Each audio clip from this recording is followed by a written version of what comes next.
Good morning dear students. BA part second home science की class में आप सभी बच्चों का स्वागत है। हमारा जो टॉपिक चल रहा है वो है वसा में घुलनशील विटामिन। वसा में घुलनशील विटामिन में से जैसे आपको बताया ए डी ई के हैं, उनमें से हम इनको वन बाय वन करके डिस्कस कर रहे हैं। तो सबसे पहले हमने विटामिन ए के बारे में लास्ट क्लास में किया था। आज उसी को कंटिन्यू करते विटामिन ए के कार्यों के बारे में हमने चर्चा की। आज उसकी कमी के क्या प्रभाव हमारे शरीर पर देखने को मिलते हैं। अगर हमारे शरीर में विटामिन ए की कमी हो जाती है तो कौन कौन से कार्य हैं वो बाधित हो जाते हैं, क्या क्या प्रभाव वो हमारे शरीर पर दिखाई देते हैं, तो उनके बारे में जानते हैं। सबसे पहले जो विटामिन ए का प्रभाव है इसकी कमी का, वो आता है हमारा शारीरिक वृद्धि रुक जाती है। शारीरिक वृद्धि में रुकावट।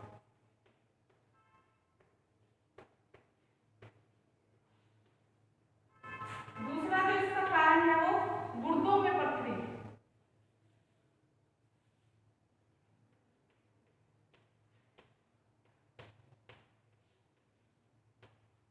गुर्दों में पथरी।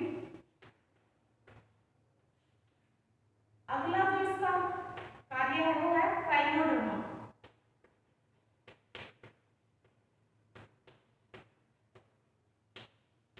ट्राइकोडर्मा इनके बारे में डिस्कस करेंगे, अभी एक बार लिख लेते हैं। फिर आ जाएगा हमारा प्रजनन शक्ति क्षीण होना।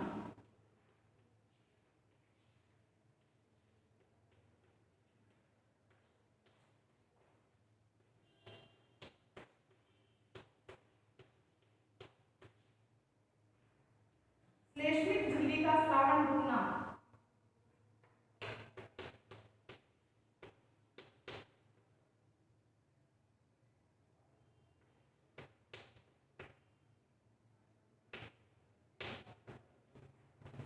झिल्ली निष्क्रिय होना।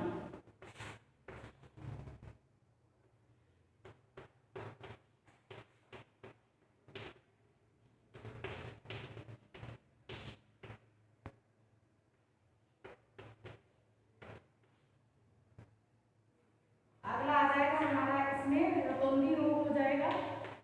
रतौंधी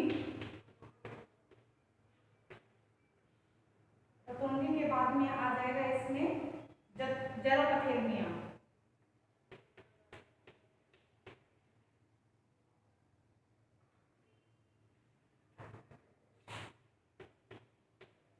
जेरोपथेल्मिया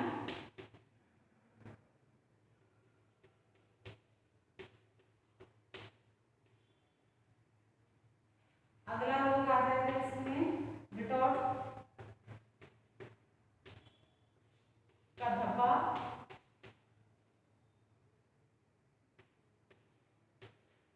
डिटॉट का धब्बा। जेरोसिस कंजक्टाइवा।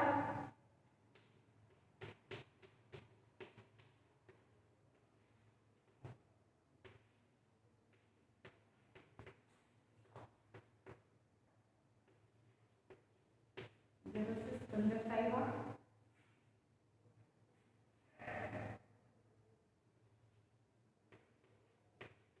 जेरोसिस कॉर्निया।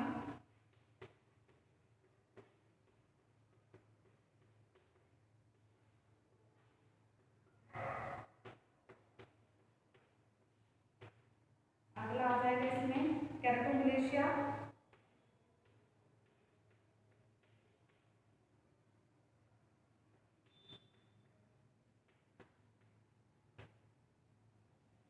कैरोटोमलेशिया आ जाएगा इसमें। फिर एक तो है इसमें अस्थि तथा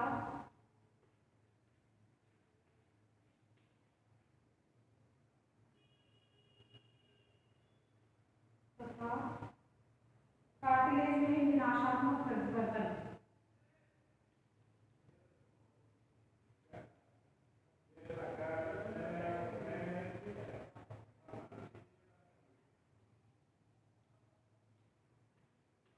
विनाशात्मक परिवर्तन।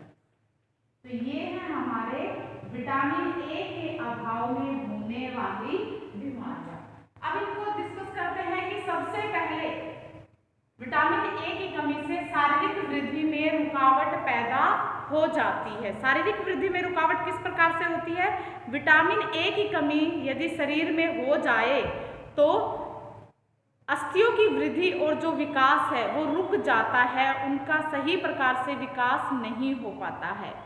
और विशेषकर जो खोपड़ी की अधिक, जो हमारा खोपड़ी का जो भाग है, मस्तिष्क का जो भाग है वो अधिक प्रभावित होता है, जिसके कारण जो हमारी खोपड़ी है उसका क्षेत्रफल कम रह जाता है और मस्तिष्क पर दबाव पड़ता है, और मस्तिष्क पर दबाव पड़ने से मस्तिष्क से करने वाली जो भी तंत्रिकाएं हैं वो दब जाती हैं, और कई बार दृष्टि नाड़ी भी बुरी तरह से इससे दब जाती है, जिसके कारण इसमें छिद्र हो जाता है और इसका परिणाम होता है कि व्यक्ति कई बार अंधा भी हो जाता है, मनुष्य अंधा हो जाता है।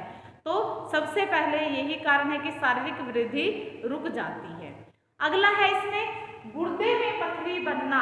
गुर्दे में पथरी किस प्रकार से बन जाती है कि जो हमारे अंग होते हैं, गुर्दे की जो आंतरिक सतह है उस पर आच्छादित ऊतक का आवरण चढ़ा हुआ होता है, जो निरंतर क्या करता रहता है? श्लेष्मा यानी कि म्यूकस स्रावित करता रहता है, चिपचिपा लेसदार पदार्थ वो निकालता रहता है। अगर विटामिन ए की कमी हो जाए, इसका अभाव हो जाए, तो जो ये सिक्रेशन होता रहता है ये बंद हो जाता है, जिससे जो क्या करता है सिक्रेशन उसको गीला करके रखता है। अगर ये सिक्रेशन नहीं होगा, ये स्रावण नहीं होता है, तो वहाँ पर कठोरता हो जाती है, सूखापन आ जाता है और जो अंग है वो बेजान हो जाते हैं, जिससे गुर्दे में पथरी जमने लग जाती है। तो यही कारण होता है गुर्दे में पथरी का कि विटामिन ए की शरीर में कमी होने पर गुर्दे की पथरी हो जाती है। फ्राइनोडर्मा के अभाव में त्वचा से रिलेटेड होता है। इसमें त्वचा पर छोटे छोटे त्वचा पर जो हमारी श्वेत ग्रंथियाँ होती है, स्वेट ग्लैंड जो होती हैं, जो जिनसे हमारे पसीना निकलता है, अगर इन पे क्या होता है, इनसे पसीना निकलता है तो ये ठीक प्रकार से कार्य नहीं कर पाती हैं, तो पसीना निकलना बंद हो जाता है और जिससे त्वचा रूखी, खुरदरी, शुष्क, बेजान हो जाती है, हार्नी हो जाती है और त्वचा के ऊपर की ओर फॉलिकल्स यानी छोटे छोटे छेद जैसे हो जाते हैं। इसके ऊपर त्वचा पर छोटे छोटे दाने निकल आते हैं, त्वचा कछुए के समान दिखाई देने लग जाती है और त्वचा के इसी रोग को टोड स्किन भी कहते हैं। यानी इस प्रकार की त्वचा के जैसे आप देखते हो कि कछुए की जैसी स्किन होती है, वैसी वैसी स्किन हो जाती है, हार्ड हो जाती है, सूखी सूखी हो जाती है, पपड़ी सी उतरने लग जाती है, तो उसी स्किन को टोड स्किन कहा जाता है। अगला जो रोग है इसमें इसकी कमी से प्रजनन शक्ति क्षीण होना। अगर विटामिन ए की कमी शरीर में हो जाए तो पुरुषों की जो जननेंद्रियां हैं, जो उनकी जननेंद्रियां हैं, उन पर प्रभाव पड़ता है, यौन हार्मोन का सिक्रीशन नहीं हो पाता है और जो शुक्राणु है वो भी कम मात्रा में बनने लगते हैं और परिणाम होता है कि जो व्यक्ति से या तो संतान नहीं होगी या होगी तो वो क्या होता है, मर भी जाते हैं। तो कई प्रकार के विटामिन शोध किए गए हैं, चूहों पर, खरगोश पर, इन पर, सूअरों पर, इन पर खरगोश के शोध किए गए हैं। तो उनसे पता चला है कि चूहों में विटामिन ए की कमी से बंधता रोग हो जाता है, बंधता हो जाता है, यानी चूहे बच्चे पैदा नहीं कर सकते। अगर पैदा हो भी जाते हैं तो वो क्या करते हैं, वो अंधे पैदा होते हैं। श्लेष्मिक झिल्ली का निष्क्रिय हो जाना। श्लेष्मिक जो झिल्ली होती है वो भी क्या हो जाती है, निष्क्रिय हो जाती है, यानी काम करना बंद कर देती है। इसके ऊपर जो हमारी जो भी अंग है, कई प्रकार के अंग है, चाहे अंग जैसे कि मूत्र उत्सर्जन अंग है, प्रजनन अंग है और पाचन, श्वास नली आदि पर श्लेष्मिक झिल्ली का आवरण चढ़ा हुआ होता है। श्लेष्मिक झिल्ली से निरंतर आपको अभी बताया था कि गुर्दे की पथरी में भी यही होता है कि उसके ऊपर आवरण जो चढ़ा रहता है उससे लगातार श्लेष्मा निकलता रहता है, म्यूकस निकलता रहता है और श्लेष्मा इन अंगों को नम, मुलायम, चिकना रखता है, कोमल बनाए रखता है। साथ ही इन अंगों को जो बाहरी जीवाणु, विषाणु, बीमारियां जो होती है उनसे बचाकर रखता है। लेकिन अगर विटामिन ए की कमी शरीर में हो जाती है तो श्लेष्मिक झिल्ली निष्क्रिय हो जाती है, उसमें से श्लेष्मा निकलना बंद हो जाता है, जिससे त्वचा रुक्ष, बेजान, खुरदरी हो जाती है। और इसके अलावा जो ये है जीवाणु विषाणुओं को रोकने का कार्य करती थी, अब उसके ऊपर जीवाणु विषाणुओं का आक्रमण हो जाता है और इस प्रकार से यह कई प्रकार की बीमारियों को जन्म दे देता है। तो ये क्या है, श्लेष्मिक विटामिन ए के अभाव में श्लेष्मिक झिल्ली का जो काम करना है वो बंद हो जाता है। अगला जो रोग हो जाता है वो है रतौंधी। रतौंधी आपको पीछे भी बताया था कि रतौंधी आँख से रिलेटेड होता है, आँख का रोग होता है।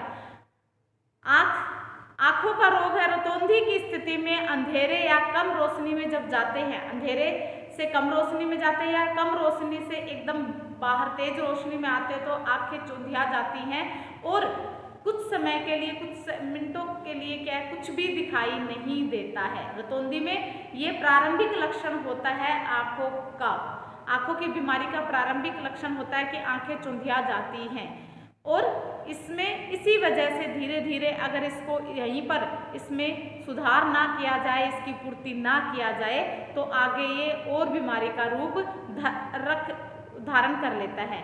अगला जो रूप होता है इसका जेरोपथेलमिया है, ये भी आँख से रिलेटेड है।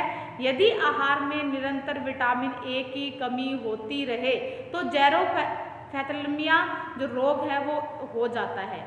इस रोग में आँखों की जो कॉर्निया होती है उसकी जो झिल्ली है वो सूख जाती है। आँखों की कॉर्निया की जो झिल्ली है, श्लेष्मिक झिल्ली है, वो सूख जाती है और कॉर्निया में सूजन आ जाती है और इसका परिणाम क्या होता है, कैरोटिनाइजेशन हो जाता है, जिस कैरोटिनाइजेशन के कारण कॉर्निया का भीतरी भाग धुएं युक्त बादल दिखाई देने लग जाते हैं।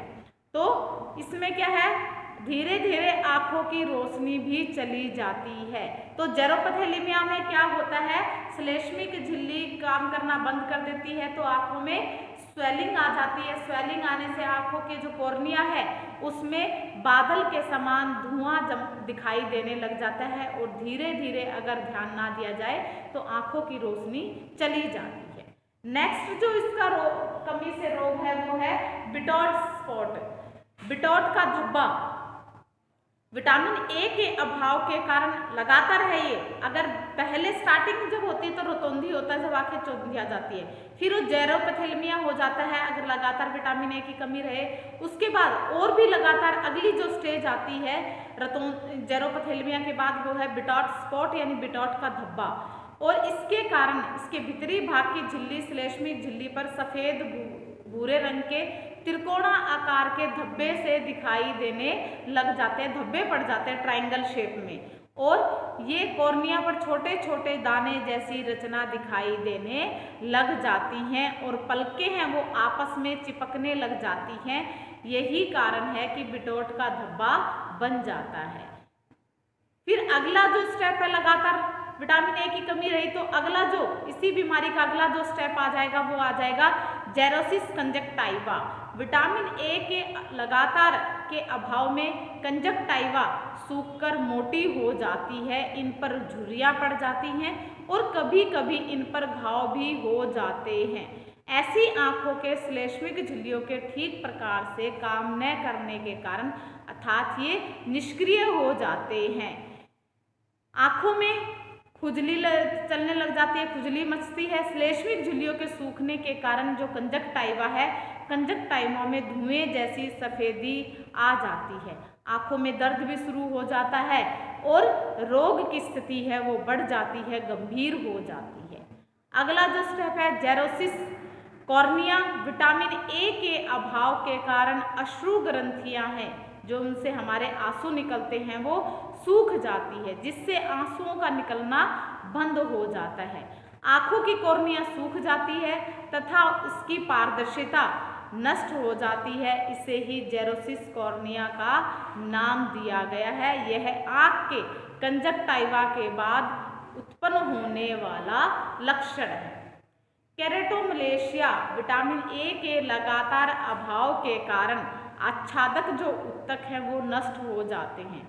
बिटोट का धब्बा, जेरोसिस कंजक्टाइवा होने के बावजूद भी यदि आँखों पर समुचित ध्यान न दिया जाए तो केरेटोमलेशिया रोग हो जाता है।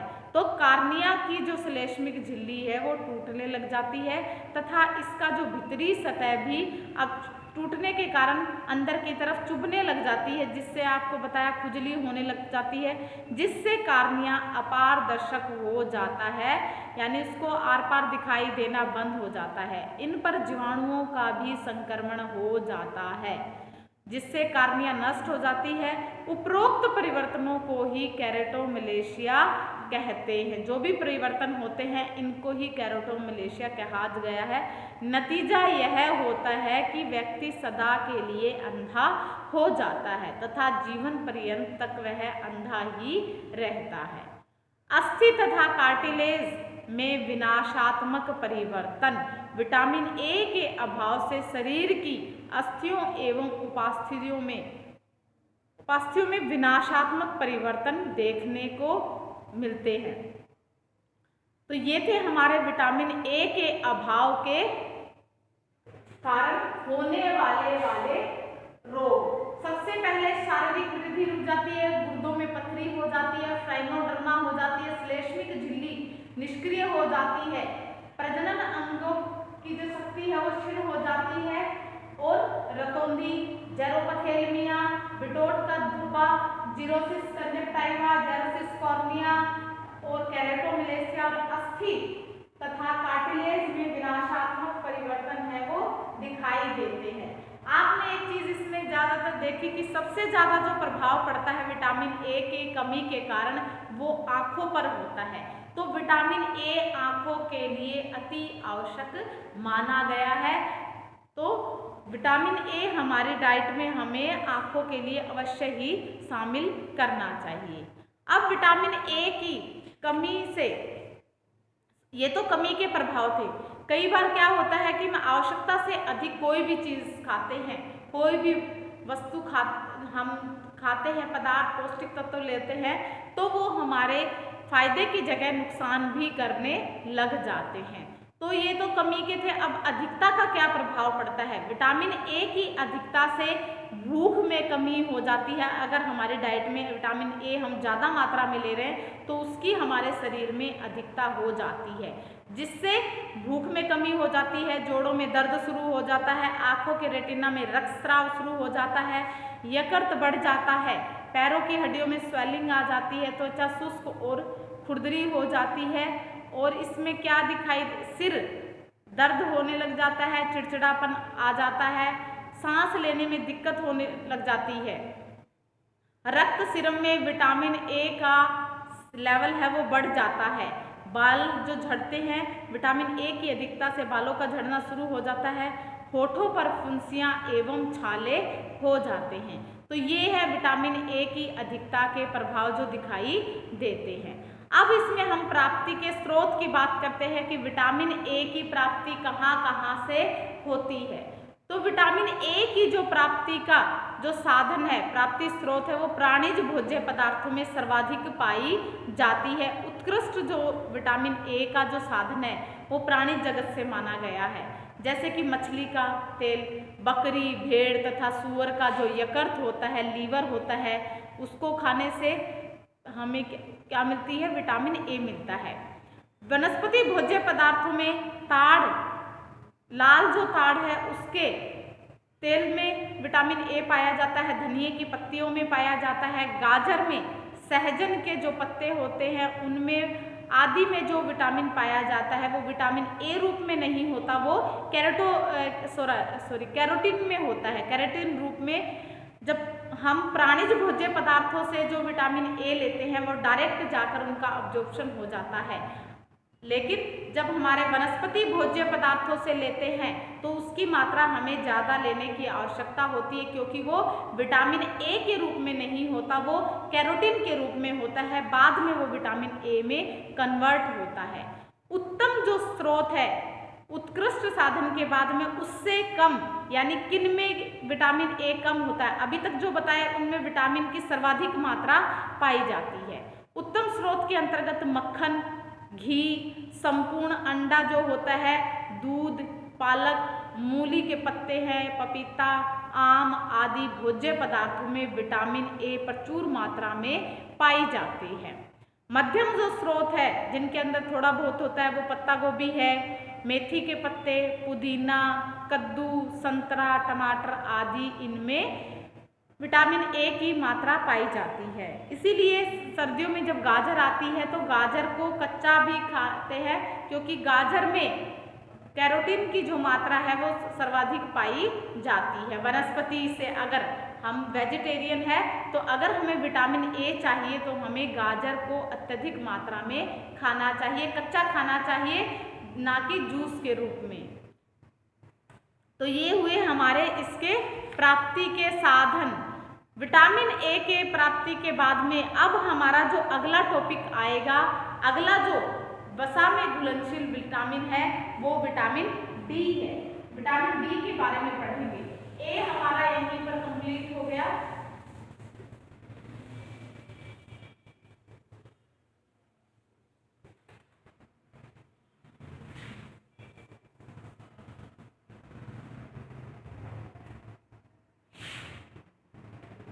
अगला वसा में घुलनशील विटामिन है विटामिन डी।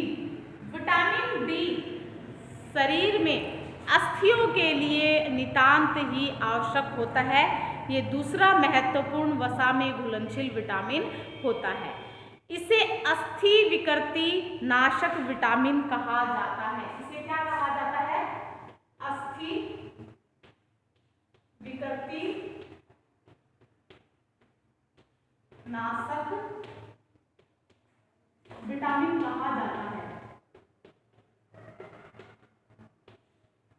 अस्थि विकृति नाशक विटामिन इसको कहा गया है।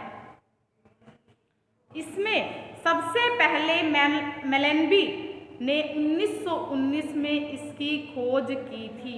इसकी खोज मेलेनबी ने 1919 में की थी। 1919 में विटामिन डी की खोज उन्होंने की थी। रिकेट्स के पीड़ित जो कुत्ते थे उनको जब कोड मछली का यकृत का तेल, कोड मछली को यकृत का तेल दिया गया तो वह इस रोग से मुक्त हो गया। अब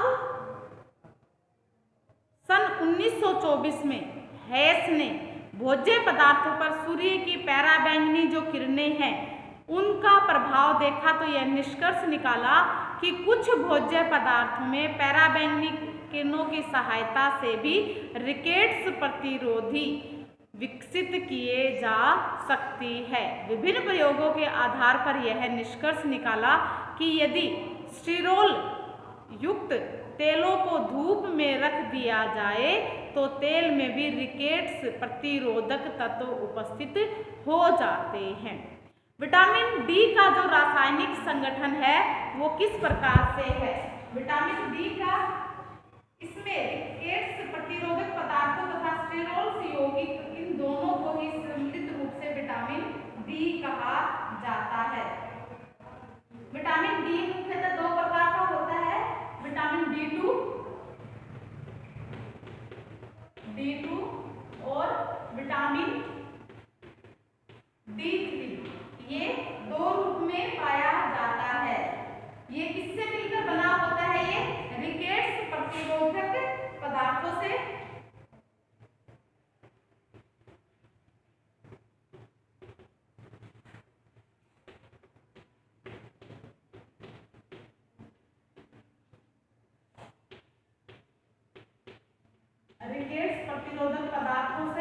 और साथ में यह किससे मिलकर बना होता है? ये स्टीरोल यौगिक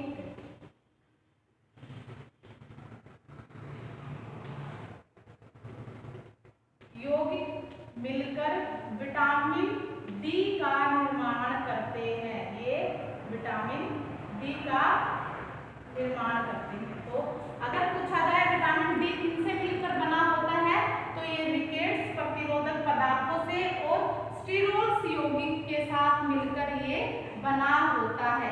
ये मुख्यतः दो प्रकार का होता है, विटामिन D2 और D3।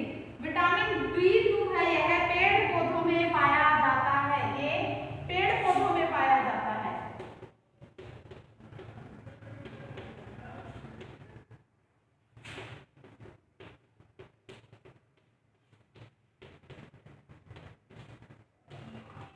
यह पेड़ पौधों में पाया जाता है। इसे आर्गेस्टिरोल या इसे क्या कहते हैं, इसे आर्गेस्टिरोल।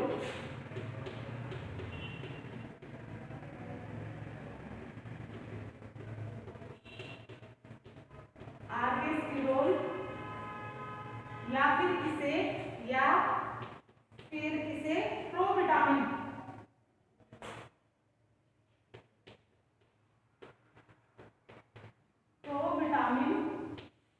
डी भी कहा जाता है।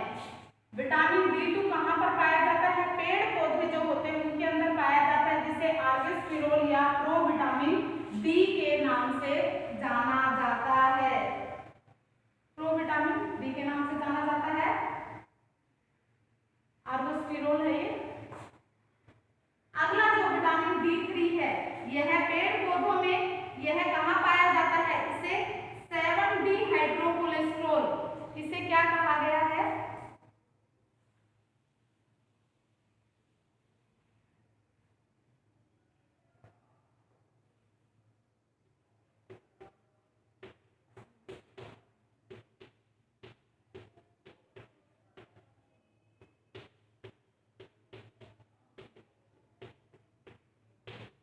इसे 7D हाइड्रोकोलेस्ट्रॉल भी कहते हैं। 7D हाइड्रोकोलेस्ट्रॉल। अगर पूछा जाए कि 7D हाइड्रोकोलेस्ट्रॉल किसको कहा गया है, D3 को। आर्गेस्टिरोल किसको कहते हैं, D2 को ऑर्गेस्टिरोल या फिर प्रोविटामिन डी कहा गया है। विटामिन D3 यह कहाँ पर पाया जाता है, ये मछली के तेल में पाया जाता है। मछली के तेल में इसकी मात्रा सर्वाधिक पाई जाती है। सर्वाधिक मात्रा है वो मछली के तेल में पाई जाती है। तो इतना आया आपको समझ में कि विटामिन डी क्या है, दूसरा मुख्य वसा में घुलनशील विटामिन है। अस्थि विकृति नाशक विटामिन इसको कहा जाता है। यानी कि ये किससे रिलेटेड होता है, हड्डियों से। अगर ये नहीं लेंगे तो हड्डियों से संबंधित बीमारियां हो जाती है। इसकी खोज किसने की थी, मेलेनबी ने की थी 1919 में। यह दो प्रकार का होता है। ये किस किस से मिलकर बना होता है, ये रिकेट्स प्रतिरोधक पदार्थों से और स्टीरोल्स के यौगिक होते हैं, उनसे मिलकर ये बना होता है विटामिन डी। विटामिन डी दो प्रकार से पाया जाता है, दो प्रकार का होता है, विटामिन D2 और विटामिन D3। D2 पेड़ पौधों में पाया जाता है, आर्गेस्टिरोल या प्रोविटामिन डी कहा गया है, और विटामिन D3 को 7D हाइड्रोकोलेस्ट्रॉल, और सर्वाधिक इसकी जो मात्रा है वो मछली के तेल में पाई जाती है। अब विटामिन डी की विशेषताएं क्या है, विटामिन डी की विशेषताओं की बात करें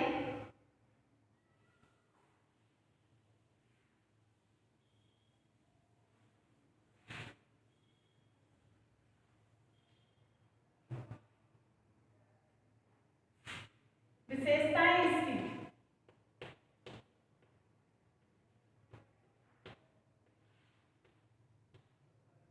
यह शुद्ध रूप में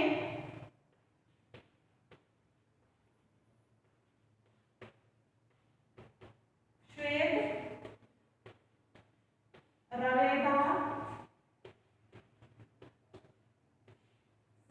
रवेदार गंध रहित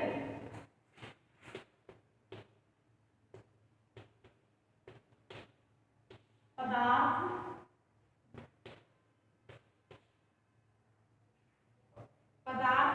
है। यह इसकी क्या विशेषता होगी कि ये शुद्ध रूप में अगर है तो वो श्वेत होगा, सफेद होगा, रवेदार होगा और गंध रहित होगा। अगली जो विशेषता है यह है ताप, क्षार और ऑक्सीजन के प्रति स्थिर होता है।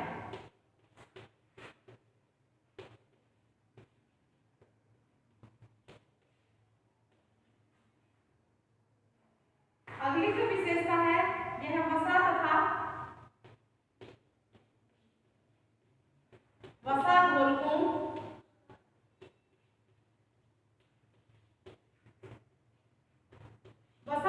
में क्या क्या शामिल करेंगे हम इसके अंदर ईथर,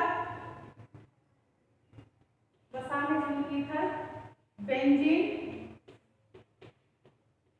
क्लोरोफॉर्म,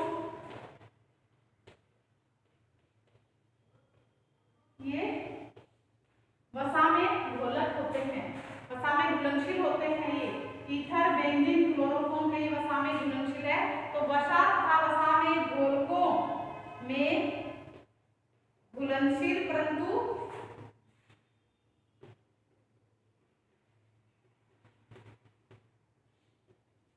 होते हैं, परंतु यह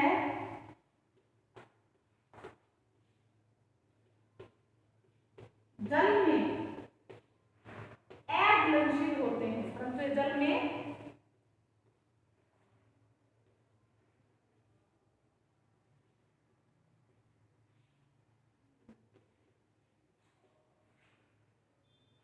तो ये हुई इसकी विशेषताएं।